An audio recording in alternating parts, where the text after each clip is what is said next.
My Damn Stalker is a really brilliant Two and a Half Men episode. Very funny, several lines that I will share that I absolutely loved.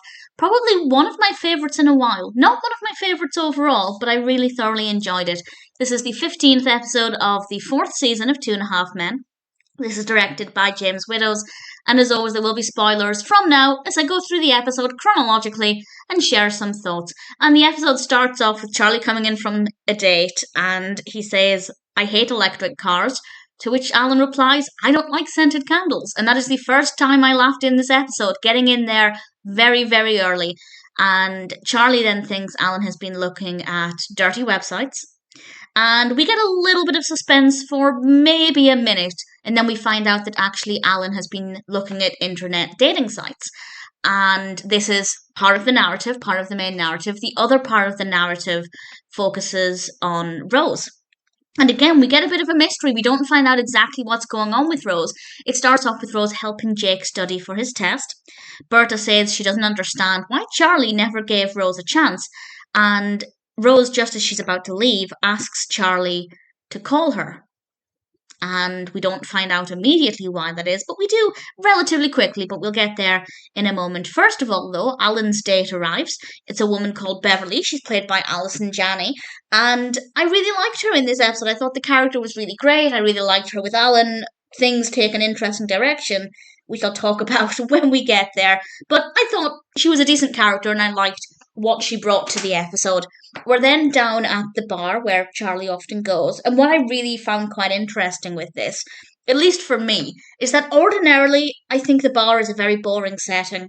There are, off the top of my head, I can't think of a single scene in that bar up until this point in the show that I've actually really enjoyed. But this episode gives us a bar scene that I really liked. Charlie's talking to the bartender, and I really enjoyed that, and then Rose comes in, and Rose explains that she's moving to London. And of course, Charlie doesn't really believe her. Rose leaves, and then Charlie goes to hit on somebody, a young woman, and she replies, "Gee, I'm sorry, sir, I don't have daddy issues." Coming out of my mouth, not funny at all, but really thoroughly enjoyed that. Very, very well done. And Charlie starts to wonder if just nobody loves him, and also is concerned that he's getting older. We'll come back to that in a bit. We're then back at the house with Alan and Beverly, and he's told her the truth because he did lie on his dating profile. It was his Malibu house and Charlie was his poor brother, but he confesses to her after she's confessed that she's been in a lot of relationships with a lot of dodgy people and people who maybe wanted something very different to what she wanted, and generally just not very successful relationships. And Alan explains the truth to her, and she says, and this is another quote I absolutely loved, she says, married, Gail, parole violation, Alan, you're a catch," which I just thought was beautifully delivered, and I guess nice for Alan to hear.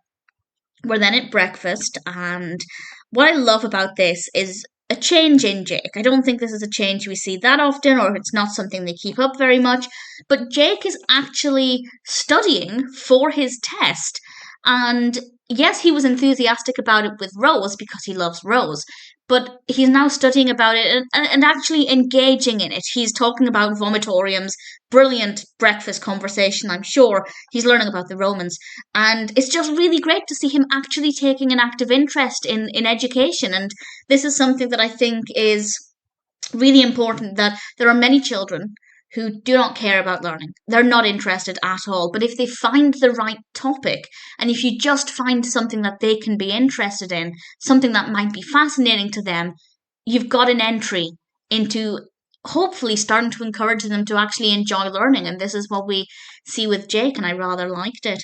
And Jake is otherwise unhappy. He's blaming Charlie for Rose leaving. Alan is very happy, though, because he had a great night with Beverly. And then we cut to his next date with Beverly, and she's actually put a toothbrush in her purse, assuming she's going to stay the night with Alan. And Charlie then comes in, and he goes out onto the deck. He's shouting for Rose, demanding that she comes upstairs, and obviously he's annoyed, I guess, that she's pretending to leave in his mind, and he ends up going over to her house, and he tells her to stay, and he kisses her. And I think it's unclear from this episode, at least I think it's unclear, whether Charlie truly has feelings for her that he's not allowed him to acknowledge, or if he's just desperate for her to stay because literally nobody else shows him that affection. I'm leaning towards the latter, but with a little bit of the former as well. And I'd love to know if anybody has any strong thoughts on that either way. And Rose actually explains to him, you're just having a little panic attack because you're getting old and nobody loves you, which I think is definitely true to an extent. And she gives him their first restraining order, framed, which was rather sweet, I think, maybe kind of. And the cab arrives and Rose leaves. And Charlie walks into the empty house. And I think he is genuinely unhappy, I guess, because Rose is just familiar, she's comfortable. That comfort comes from the familiarity. I don't know why I needed to explain that, but I do feel like genuinely, not just because the only person who shows him any real affection has left, I do think he genuinely cared for her. And whether or not Rose will appear again, it's unclear at this point. I won't say. I have seen the show before. I know what happens, but I won't go into any detail now. And we end with Charlie coming home, and he says some really nice things to Beverly.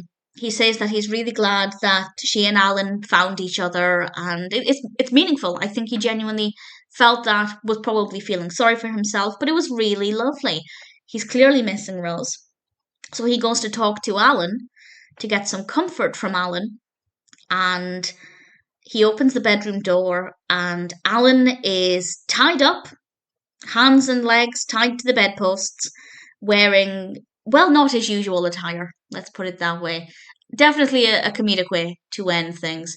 Definitely not what one would expect from Beverly. She seemed very sweet, very genuine, not the direction in which anybody would guess this was going, and definitely a funny way to end things. I think My Damn Stalker is a really solid episode of Two and a Half Men. Personal highlights would have to be Jake's enthusiasm over learning. Absolutely loved that. The character of Beverly in general. I really enjoyed the character. And several quotes, including, gee, I'm sorry, sir, I don't have daddy issues, which I loved. And just Charlie in general. Definitely very thought-provoking with his character, not what one would expect from him. And I thought that was pretty interesting. And then the final scene with Alan, of course.